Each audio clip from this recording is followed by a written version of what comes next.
We are hearing that Jordan Clarkson and Mr. Collin Sexton are on the trade block, which is definitely interesting coming from Jake Fisher of Yahoo Sports.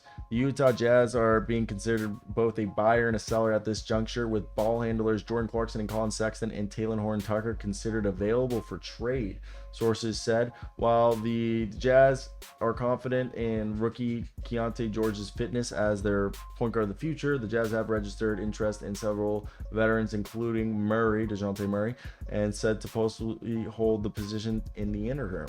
Now, the whole thing is that Collin Sexton has drawn interest from the Lakers. Jordan Clarkson has drawn interest to a bunch of teams that want three-point shooting.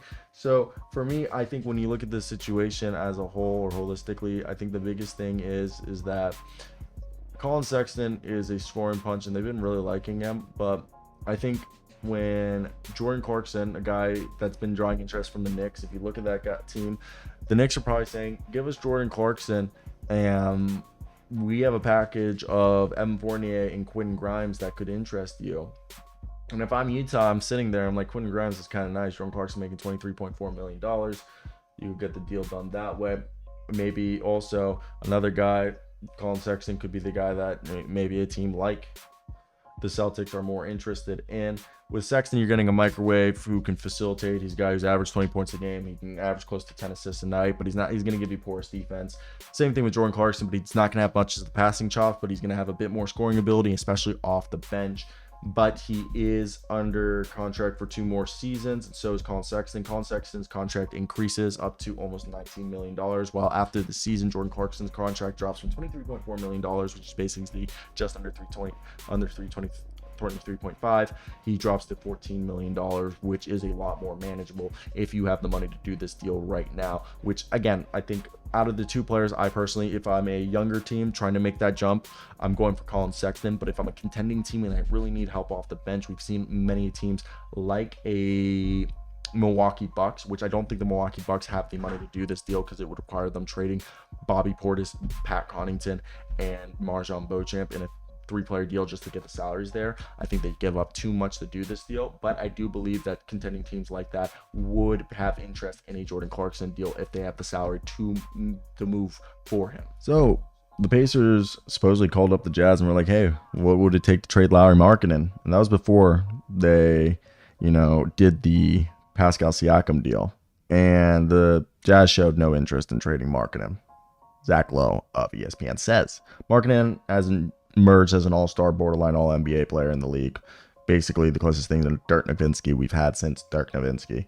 And by all accounts, any team would have to grossly overpay to consider taking him off of the Utah Jazz's roster. Now, he signed through the 24 to 25 season, and he's expressed returning and remaining long-term with the Jazz. And he is rumored to be signing a renegotiation and contract extension, kind of similar to what like Domantas Sabonis, Miles Turner did last year. So imagine that. I'm very excited to see that. I want to hear your guys' thoughts on this one. This is the rest of what we heard. So the Jazz are allegedly continuing to build around Mr. Yes, the man, the pretty boy himself, Lauri Markkanen. As Wojnarowski says, Markkanen is more than likely going to get a contract renegotiated and extended by Utah, as he's their new face of the franchise. It makes sense.